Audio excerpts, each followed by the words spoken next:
Assalamualaikum Pak Ruslan. Waalaikumsalam warahmatullahi wabarakatuh ya. Ya Pak, saya di sini mau melakukan wawancara. Bapak sebagai kepala sekolah dari SMK IP Fatahillah 1 Cirebon. Saya ingin wawancara tentang dilema etika Pak. Punten Pak, saya mulai ya. Selama ini bagaimana Bapak dapat mengidentifikasi kasus-kasus yang merupakan dilema etika atau bujukan moral Pak? Ya baik, begini Bu Sita ya, sebagai seorang pemimpin di sebuah institusi pendidikan itu pasti akan beragam kasus masalah yang akan dihadapi. Baik kasus yang keduanya benar tapi saling bertentangan, ya yang dikenal dengan dilema etika, ataupun kasus yang memang salah satunya benar dan yang lainnya salah. Dari kedua kasus tersebut harus dapat diidentifikasi dulu dengan benar agar tidak ada kesalahpahaman dan dalam pengambilan keputusan. Ya, kalau saya sih caranya yang saya laksanakan pertama itu mengidentifikasi dulu mana dari kedua kasus tersebut dengan memahami masing-masing kasus. Ya, tentu saja untuk memahami kasus itu ya harus berkomunikasi dengan pihak-pihak yang terlibat. Jadi permasalahan yang dipahami itu perlu dilakukan beberapa hal untuk bisa memetakan dulu. Jadi yang pertama apa? Komunikasi. Kemudian juga yang kedua mengidentifikasi tadi ya, dengan komunikasi baru memetakan permasalahan itu. Ya, jadi mana merupakan bujuk moral dan mana dilema etika, gitu ya.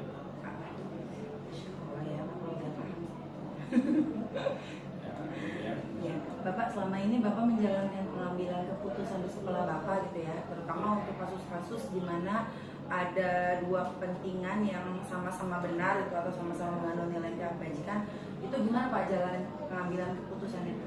Ya, ini memang sangat sulit ya. Jadi untuk kasus ya dilema etika itu memang agak sulit, tetapi begini, dilema etika itu ya yang pertama mempertimbangkan kedua hal yang sama-sama benar ya dengan membenturkan faktor apa atau pihak mana. Jadi apakah kepentingan perorangan atau banyak orang? Jadi mengandung nilai-nilai kebenaran atau kesetiaan. Jadi rasa adil atau belas kasihan ataukah berdampak untuk saat ini atau seterusnya. Jadi itu dasarnya.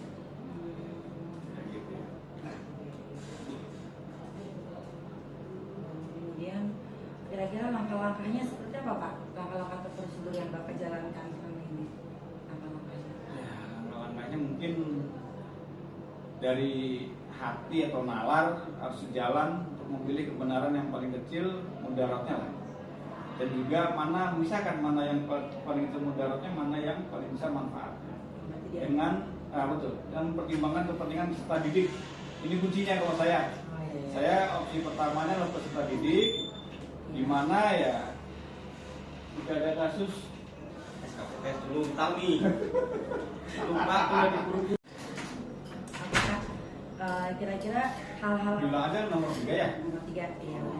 Tadi langkah-langkahnya kan pertama sesuai dengan hati dan nalar ya Pak, diambil yang paling besar manfaatnya, paling kecil mudaratnya. Ya. Jadi gini, pertimbangannya adalah peserta didik ya.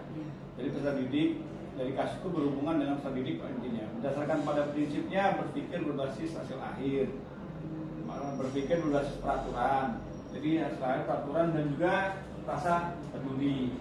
Kemudian setelah itu baru investigasi dengan memeriksa kembali ya fakta atau peluang yang ada. Lalu baru mengambil keputusan. Nah, setelah keputusan nggak selesai itu, keputusan itu ditinjau juga hingga keyakinan kebenaran itu ada. Dan insya Allah dalam bimbingan ya dalam mengambil keputusan ini dengan penuh rasa tanggung jawab. Jadi intinya investigasi dan peserta didik ya itu penting timbangannya gitu ya. Keputusan. Oke, terusnya kemudian apa aja hal-hal yang Bapak anggap selama ini Bapak anggap efektif dalam pengambilan keputusan pada kasus-kasus dilema etika?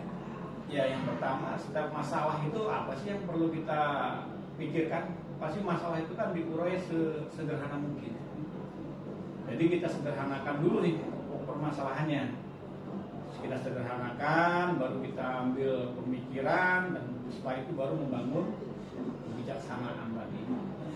Ya gitu. Jadi ya mungkin itu yang saya pikirkan. Jadi permasalahannya kita urai dulu apa sumbernya, sumber permasalahannya apa, baru kita investigasi apa dan seterusnya. Gitu ya. Kemudian kira-kira selama ini tantangan apa Pak dalam pengambilan keputusan pada kasus-kasus dilema etika Pak? Tantangannya? Ya, tantangan yang terbesar tentu ya dalam mengambil keputusan itu tidak semua senang. Oh iya, tidak senang. Tidak semua senang. Pasti ada ya yang ada posisinya ya pas, ada yang kurang pas, itu udah pasti lah. Tapi pada prinsipnya kita harus memberikan pemahaman kepada sebagian orang untuk menerima dan menjalankan keputusan yang sudah dibuatkan gitu ya, sudah ditentukan untuk menjadi sebuah tantangan. Karena setiap kebijakan atau keputusan pasti ada ya tadi itu yang sejalan atau kurang sejalan. Kemudian juga dalam menjalankannya harus konsisten. Menurut saya begitu.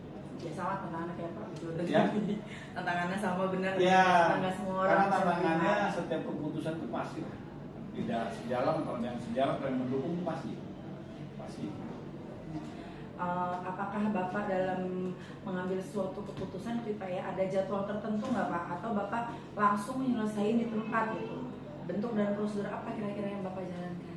Ya, yang pertama yang namanya masalah nggak pernah ada jadwal. Nggak ada jadwal ya Pak ya? Masalah itu karena konsepnya permasalahan ya, maksudnya nggak ada jadwal.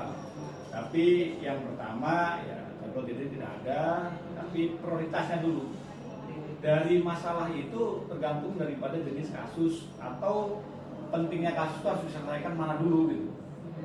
Agar apa? Agar terciptanya lingkungan sekolah yang kondusif buat semua warga. Jadi intinya mana yang paling urgent itu yang diselesaikan terlebih dahulu. Gitu. Izin ya Pak? Ya. Kondisional. Betul. Oke. Selanjutnya, apakah ada seseorang Pak atau faktor-faktor apa yang selama ini tuh mempermudah atau membantu Bapak dalam pengambilan keputusan pada kasus-kasus dilema etika? Ya, ini kalau bicara dilema etika tadi ya satu kuncinya mungkin komunikasi. Jadi komunikasi yang baik antara semua warga sekolah, pengelolaan emosi dan memahami tentang cara pengambilan keputusan. Mungkin itu yang menjadi faktor untuk mempermudah dan membantu dalam pengambilan keputusan. Jadi komunikasi ya. Menurut saya komunikasi penting, sangat penting komunikasi. Ya. Kalau orang kan nggak ada Pak. Kenapa? Kalau orang ada nggak Pak yang membantu Bapak? Kalau orang hampir semua dibantu saya, tapi kan tetap kalau orang itu ingin membantu saya tanpa komunikasi dengan orang ya susah. Kita komunikasi, gitu ya. Intinya mau komunikasi terhadap semua warga Komunikasi sekolah. semua warga sekolah. Nah, yang terakhir ya Pak ya, dari semua hal yang Bapak sampaikan, kira-kira pembelajaran apa nih Pak yang bisa saya petik gitu ya dari pengalaman Bapak dalam pengambilan keputusan dilema etika? Ya, dalam mengambil sebuah keputusan ya maka yang pertama identifikasi.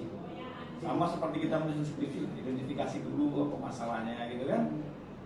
Nah, kemudian apa yang bisa kita laksanakan lebih duluan dalam melakukan pengujian permasalahan itu.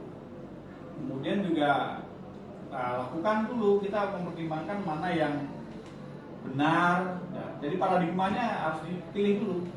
Paradigmanya kita pilih dulu sehingga dalam mengambil keputusan bisa sesuai dengan prinsip-prinsip yang tidak merugikan siswa. Jadi objek atau pemikiran saya yang pertama kita mendidik anak, ya berarti ya kita orientasinya adalah terhadap siswa. Siswa itu prioritas kita. Gitu. Berpusat pada peserta didik, baru nanti yang permasalahan itu makanya identifikasi itu penting, komunikasi juga penting. Gitu. Oke Pak, itu pertanyaan terakhir ya Pak dari saya. Saya mengucapkan terima kasih Terima kasih sama-sama. waktunya Bapak untuk Christina. wawancara. Ya. Ya, Assalamualaikum warahmatullahi wabarakatuh. Waalaikumsalam. Assalamualaikum warahmatullahi wabarakatuh Pak. Waalaikumsalam warahmatullahi wabarakatuh, Bu Ristina. Punten Pak, saya dapat tugas dari guru penggerak. Ini mau wawancara Bapak selaku kepala sekolah SMK Fathahilah 2 Cilegon. Maaf ya Pak, menyita waktunya. Oke. Pertanyaan yang pertama gini Pak, selama ini bagaimana Bapak dapat mengidentifikasi kasus-kasus yang merupakan dilema etika atau bujukan moral? Gimana Pak? Saya tanya dulu, dilema etika itu seperti apa dan mau seperti apa? Kalau dilema etika itu ketika Bapak harus memilih antara benar sama benar. Nah. Kalau bujukan moral itu udah pasti salah, Kak. Kayak misalkan ada uang gitu ya, misalkan dari LKS. Nah, uang itu disogok gitu kan, uangnya kelebihan tapi ditulisnya itu lebih mahal gitu. Itu namanya bujukan moral. Jadi udah pasti salah, melanggar hukum. Nah, jadi sedangkan kalau dilema etika itu dia tidak melanggar hukum. Gitu, jadi benar sama benar pilihannya. Gitu. Apa Bapak pernah nggak di sini ada kasus-kasus tentang dilema etika, gimana Pak? Kita ambil contoh untuk kasus dilema etika itu ketika pembahasan kelulusan misalnya. Di satu sisi kita mengharapkan anak itu lulus semua, kan gitu. Kemudian di sisi lain kita terbentur dengan peraturan kita buat sendiri. Sebagai contoh misalnya peraturan bahwa anak itu minimal melaksanakan pembelajaran 80%, tapi kenyataannya tidak nyampe di sana. Itu bagian dilemanya di mana ketika anak tidak nyampe dan harus lulus kan gitu, karena kita tidak mau anak itu terhambat atau terhenti karena peraturan kita buat sendiri. Nah, di situ kita juga harus mengambil sikap, artinya bahwa peraturan ini bisa kita langgar, tetapi tidak berarti merugikan sekolah, dan yang penting bahwa anak itu bisa melanjutkan ke jenjang berikutnya. Kemudian untuk terkait dengan dilema moral ya, Bujukan moral. bujukan moral itu jadi kayak bisik-bisikan gitu ya. Ya pokoknya kalau bujukan moral tuh udah pasti pilihannya itu satu salah gitu Pak. Iya, oh gitu ya. Kalau Satu bujukan salah, moral itu yang melanggar lain hukum. benar kan gitu. Jadi apa ya? Nggak ada berarti ya. Di sini nggak pernah. Kayak bujukan moral mah nggak ada kayaknya. Bujukan moral hampir tidak ada ya Pak. Ya? Iya, hampir tidak ada. Kalau yang etika mah ya hampir Sering ya, Pak, ya? sering gitu. Selama ini bagaimana Bapak dalam menjalankan pengambilan keputusan di sekolah Bapak, terutama untuk kasus-kasus di mana ada dua kepentingan yang sama-sama benar atau sama-sama mengandung nilai kebajikan? Kita ambil contoh misalnya kasus pelanggaran siswa di sekolah, ya kan? Siswa di sekolah itu misalnya ketidakhadiran. Ketidakhadiran ini tentunya kan harus disikapi dengan bijak, karena tidak semua siswa itu memiliki permasalahan yang sama. Antara keluarga satu dengan keluarga yang itu tidak sama, dan tentunya ini juga menjadi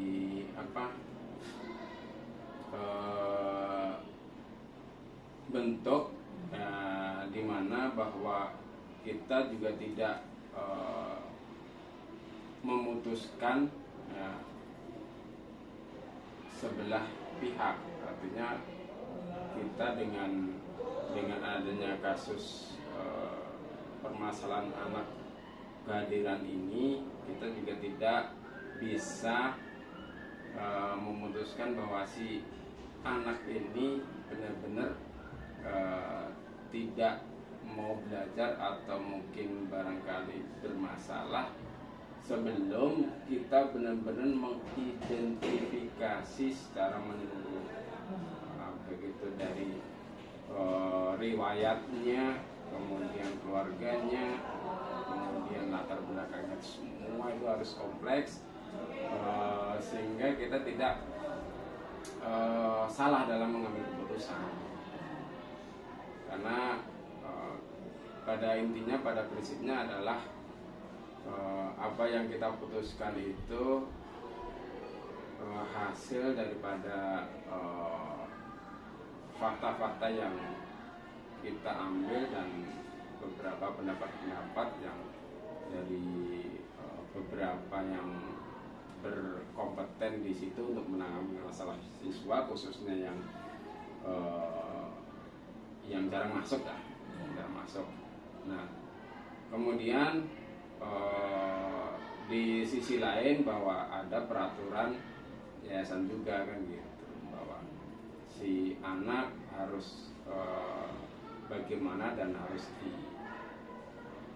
dibuat seperti apa, artinya bahwa anak itu bisa saja dipertahankan di sekolah, nah, karena memang sesuai dengan fakta-fakta yang ada bahwa anak itu bisa dipertahankan, atau mungkin bisa tidak bertahan, artinya anak itu mungkin tidak bisa melanjutkan karena sebab, dan itu kami menggunakan surat pernyataan terlebih dahulu. Gitu. Jadi kira-kira prosedurnya itu seperti apa Pak? Yang biasa Bapak lakukan selama ini? Ya, sebagai contoh kalau dalam pengambilan kebijakan seperti itu dalam penanganan siswa, ya kita kerjasama dengan guru mata pelajaran. Jadi guru mata pelajaran itu kan setiap hari itu kan ada masuk, setiap minggu itu kan ada jam masuk. Kemudian dari guru mata pelajaran tadi, kemudian alurnya adalah menginformasikan ke wali kelas bahwa ada salah satu binaannya itu misalkan taruhlah apa, kemudian tidak mengikuti pelajaran, dan gitu. Dari situ kemudian ada pembinaan baik itu lisan ataupun tulisan oleh wali kelas terlebih dahulu. Di wali kelas tersebut ketika nanti ada kendala bisa kerjasama dengan wakakesiswaan, dan dari wakakesiswaan kemudian ditingkatkan lagi ketika masih ada kendala, kemudian baru Kira-kira Pak, tantangan apa dalam pengambilan keputusan pada kasus-kasus dilema itu? Apa tantangannya? Tentunya kalau tantangan karena di sini bahwa yang kita putuskan adalah sesuatu yang mungkin di pihak lain itu adalah bertentangan, tentunya banyak perdebatan tantangannya kan gitu, banyak masuk-masukan, banyak protes daripada teman-teman yang lain kan gitu, kan tantangannya itu. Protes sama perdebatan. Iya, perdebatan. Kira-kira Pak ya, apakah Bapak punya jadwal tertentu gitu dalam sebuah penyelesaian kasus dilema etika, ataukah Bapak langsung menyelesaikan di tempat, atau Bapak memiliki sebuah jadwal untuk menyelesaikannya, bentuk atau prosedur seperti apa yang Bapak jalankan? Ya. Kalau kasus dilema etika itu tergantung dari kasusnya. Jadi sekiranya saya tidak memberikan jadwal khusus untuk kasus dilema etika, karena memang itu kan bentuknya kan situasional atau kondisional. Artinya ketika ada masalah yang sifatnya dilema etika, ya kita rembuk langsung di forum itu, ya, kemudian ya kita selesaikan di situ. Jadi tidak ada jadwal khusus.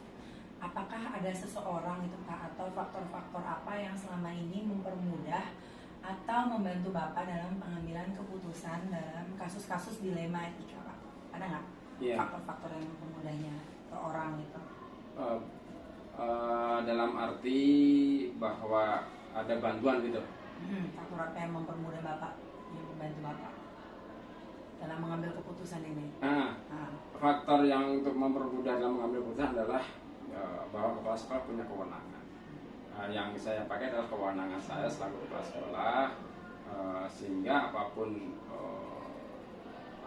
hasil daripada pendapat tersebut, ketika kepala sekolah memutuskan harus ya Pak. Iya, kan kewenangan saya itu. Oh iya Pak. Oke Pak, dari semua hal yang sudah disampaikan, kira-kira pembelajaran apa gitu Pak yang bisa kita petik gitu dari pengalaman Bapak dalam mengambil keputusan dilema etika? Ya. Pengalaman yang bisa saya ambil dari kasus dilema etika, bahwa kita tidak bisa memandang permasalahan itu hanya satu sisi saja. Karena kalau kita hanya memandang satu sisi, akhirnya pincang. Jadi kita harus luas dan bahwa jangan dipandang satu sisi, tapi dipandang dari beberapa sisi. Dari beberapa sisi, sehingga ada saatnya kita harus legowo dengan kasus tersebut kan, dengan masalah tersebut. Itu pertanyaan terakhir Pak. Terima kasih atas waktunya. Mohon maaf ya Pak udah ganggu. Sama-sama. Bapak tuh Pak. Waalaikumsalam warahmatullahi wabarakatuh, Bu Ristina. Punten Pak, saya dapat tugas dari guru penggerak. Ini mau wawancara Bapak selaku kepala sekolah SMK Fathahilah 2 Cilegon.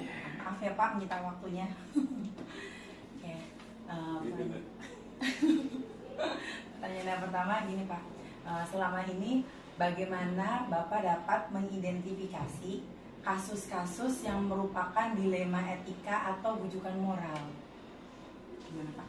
Saya tanya dulu, dilema etika itu seperti apa dan seperti apa? Kalau dilema etika itu ketika Bapak harus memilih antara benar sama benar.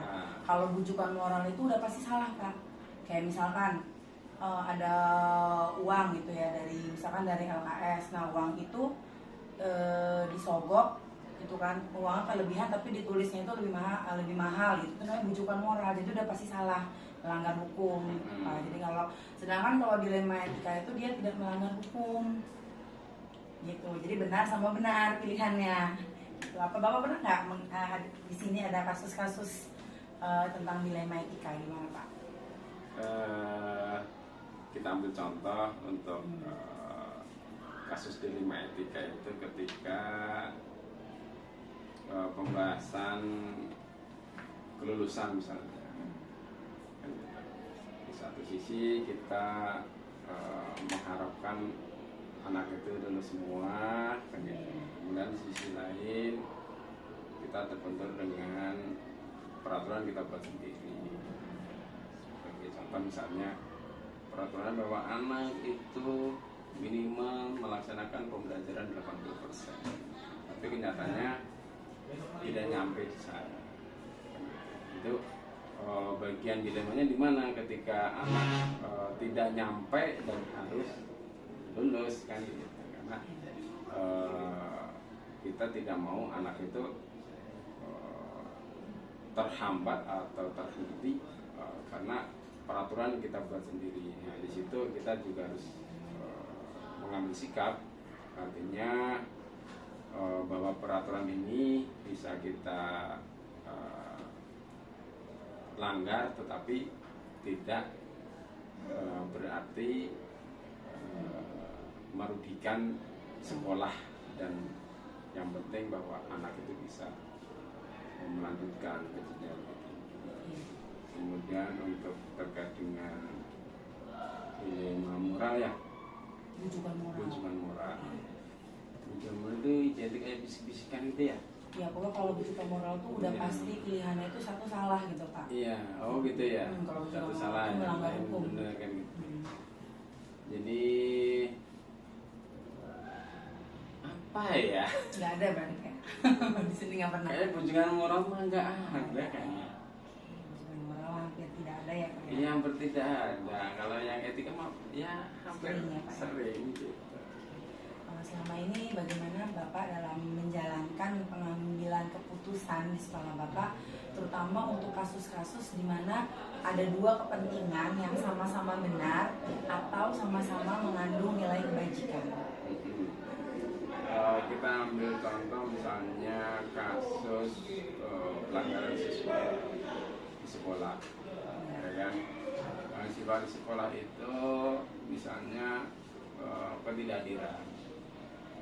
Ketidakhadiran ini tentunya kan harus disikapi dengan bijak, karena tidak semua siswa itu memiliki permasalahan yang sama. Antara keluarga satu dengan keluarga yang lain itu tidak sama. Dan tentunya ini juga menjadi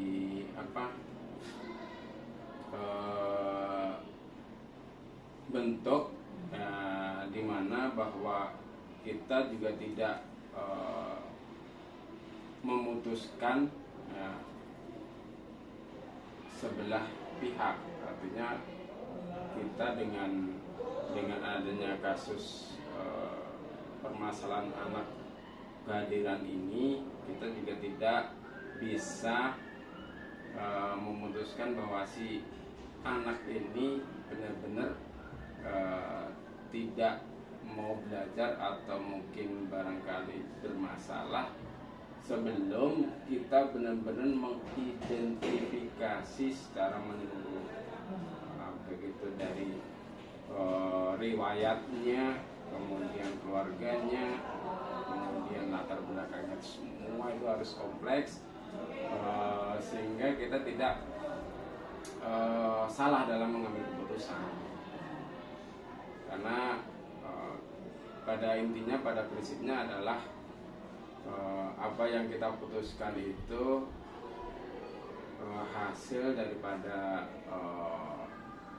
fakta-fakta yang kita ambil dan beberapa pendapat-pendapat yang dari beberapa yang berkompeten di situ untuk menangani masalah siswa, khususnya yang jarang masuk lah, jarang masuk. Nah, kemudian di sisi lain bahwa ada peraturan yayasan juga kan gitu, bahwa si anak harus bagaimana dan harus dibuat seperti apa. Artinya bahwa anak itu bisa saja dipertahankan di sekolah, karena memang sesuai dengan fakta-fakta yang ada bahwa anak itu bisa dipertahankan, atau mungkin bisa tidak bertahan. Artinya anak itu mungkin tidak bisa melanjutkan karena sebab, dan itu kami menggunakan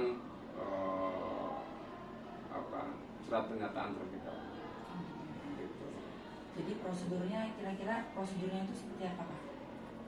Yang biasa Bapak lakukan selama ini? Ya, sebagai contoh, kalau dalam pengambilan kebijakan seperti itu, dalam penanganan siswa, ya kita kerjasama dengan guru mata pelajaran.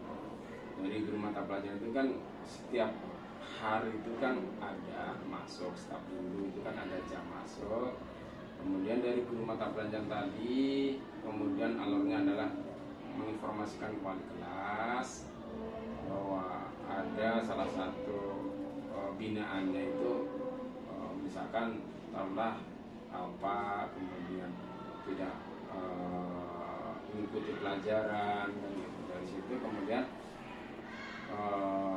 ada pembinaan baik itu lisan ataupun tulisan oleh wali kelas terlebih dahulu.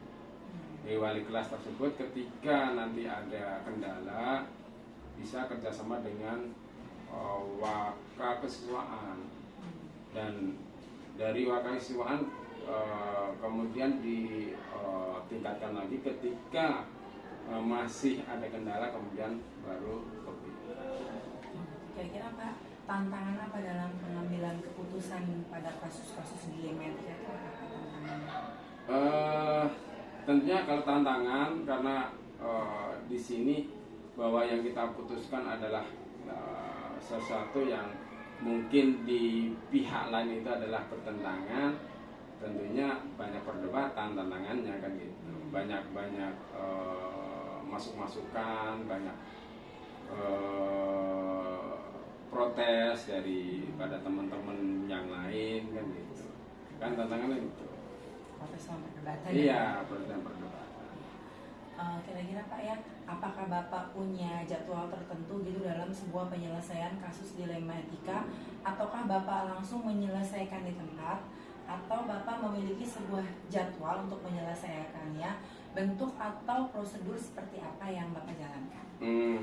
Ya. Kalau kasus dilema etika itu tergantung dari kasusnya. Gitu.